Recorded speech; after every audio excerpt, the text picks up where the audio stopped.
Assalamualaikum warahmatullahi wabarakatuh. Selamat malam semuanya. Oh, Cak Nus. Cak, saya mau tanya, apa namanya? Oh ya, namanya Mbak Lulu. Ya. Ya, gitu aja. Agama Islam. Terus gini Cak, mau tanya, ini cuman pemikiran sendiri sih Cak, maksudnya bingung gitu kan.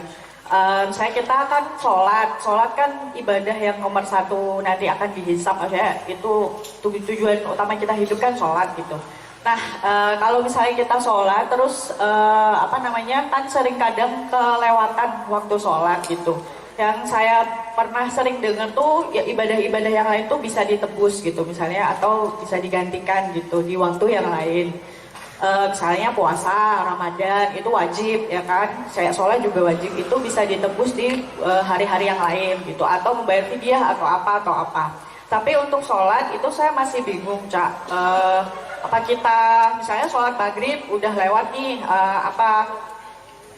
waktu Isya, oh ya Allah saya masih hidup nih tapi saya gimana nih kok belum sholat gitu kan, atau waktu Isya udah lewat lagi, nah tobatnya tuh waktu subuh misalnya belum sholat maghrib, isya, terus waktu subuh lewat lagi, nah waktu duha, nah tapi sedangkan kita masih hidup gitu Cak, nah terus kita harus gimana gitu, apakah kita cukup beristighfar aja lewat terus nanti ke depannya lebih baik lagi, tapi tuh kayak kurang puas gitu loh Cak gitu. Yang pertanyaan kedua, yang saya mau tanyakan, kita kalau meninggal dunia, itu kan disuruhnya syahadat, maksudnya anjurannya kan bersaksi, tiada Tuhan selain Allah, Nabi Muhammad utusan Allah. Nah, kalau kayak misalnya itu kan kayak misalnya ujian yang sekali seumur hidup, yang kita semua di sini kan belum pernah merasakan. Gimana caranya supaya waktu meninggal itu tiba, kita tuh udah siap Cak. Kadang-kadang kan biasanya kita tuh perlu pembiasaan, misalnya kayak misalnya kita jatuh nih, astagfirullahaladzim gitu. Nah, jangan sampai kalau misalnya kita meninggal, ya mungkin wallahu alam diterima atau enggak astagfirullahaladzim sama Allah.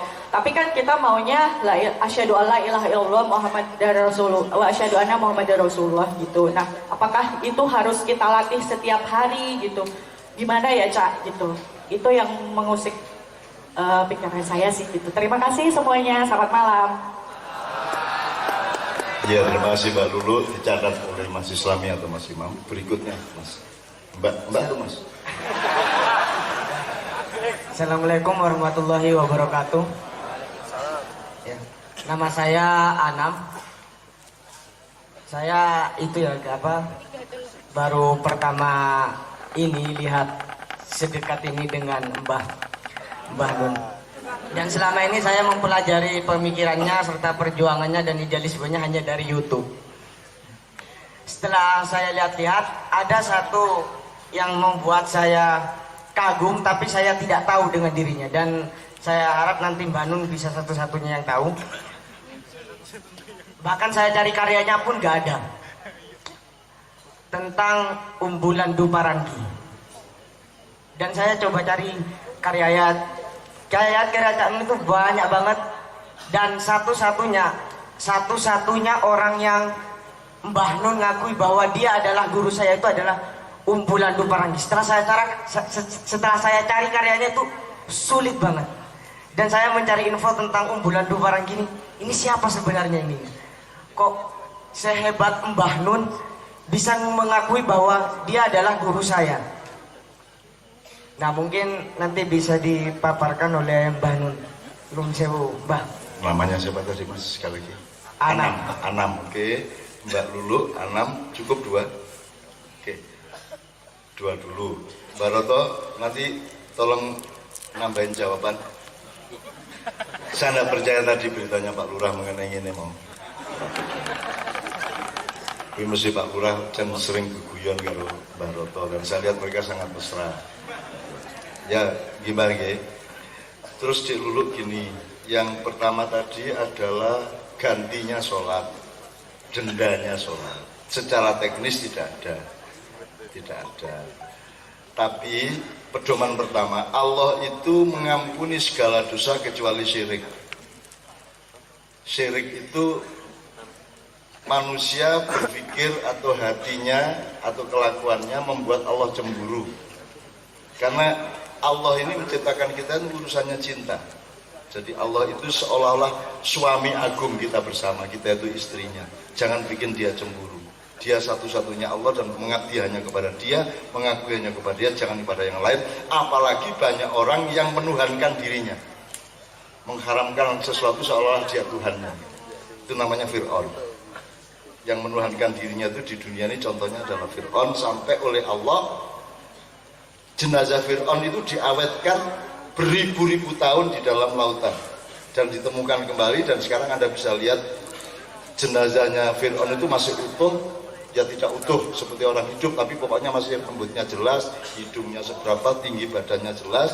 Dan alhamdulillah Kiai Kanjeng ini satu-satunya kelompok yang boleh masuk ke tempat penyimpanan jenazah Fir'aun itu.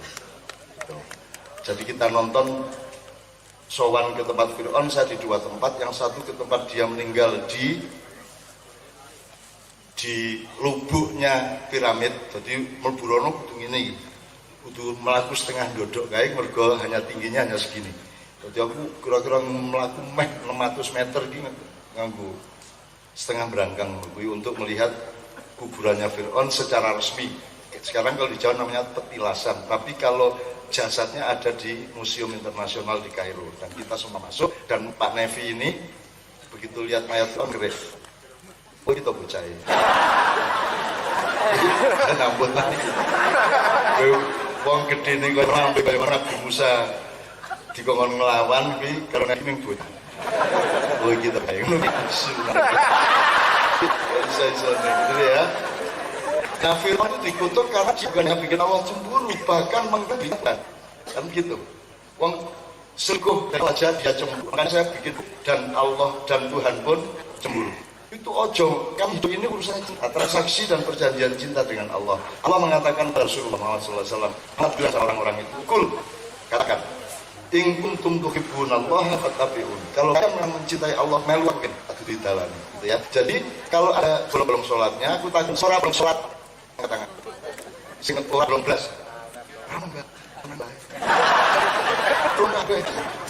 tidak bolong boleh, tetap secara regulasi dan yuridis tetap salah secara teknis. Allah mengrohkan rohim kalimah pemurah, asal kamu tidak membuat aku cemburu, aku ampuni kamu. Kalau wahai manusia sebesar gunung dengan dosa yang gedenya kayak gunung, maka gunung itu akan ditelan oleh ampunan, gitu loh. Jadi apa terus asal bolong rojo ya gitu. Tetapi saya kira eliminasi atau pembersihan Anda dari kesalahan bolong-bolong sholat itu adalah kesungguhan hatimu untuk menyesali, dan kesungguhan hatimu untuk berusaha jangan bolong. Saya kira itu akan dihargai oleh Allah dan Allah akan mengampuni. Ini ya Dik ya, ya. Maka carilah suami yang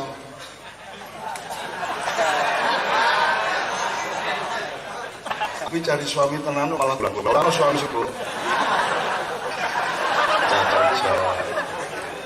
Pasti kebunuh seneng banget, bahagia banget. Tapi Allah memang bikin seperti itu.